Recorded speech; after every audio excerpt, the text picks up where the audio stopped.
আজকে শেয়ার করব ভীষণ মজাদার ছোলা বোনা রেসিপি। দিয়ে দিচ্ছি 1 টেবিল চামচ পরিমাণ জিরা, 3 থেকে 4টি শুকনা মরিচ, পরিমাণ মতো পেঁয়াজ কুচি।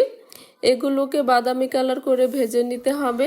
মশলাটা কষানোর জন্য দিয়ে দিচ্ছি অল্প পরিমাণে পানি। এখানে নিয়েছি ধনিয়ার গুঁড়া, মরিচের গুঁড়া, হলুদের গুঁড়া, জিরার গুঁড়া, স্বাদ মতো লবণ এবং রাঁধুনি।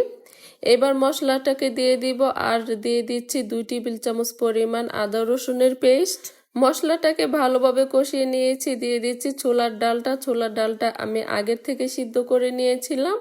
আর দিয়ে দিচ্ছি সিদ্ধ করা 2টি আলু দিয়ে ভালোভাবে কষিয়ে নিয়েছিলাম। এবার অ্যাড করে দেব পরিমাণ মতো পানি। পানিটা যখন শুকিয়ে আসবে দিয়ে দিচ্ছি পরিমাণ মতো ধনেপাতা কুচি এবং চুলা থেকে নামানোর আগে 1 টেবিল চামচ পরিমাণ গরম মশলার গুঁড়া এবং পরিমাণ মতো পেঁয়াজ বেরেস্তা ভাজা। রোজার মধ্যে ছোলা বোনাটা এইভাবে ট্রাই করতে পারেন, আলহামদুলিল্লাহ খেতে অনেক মজা হয়েছিল।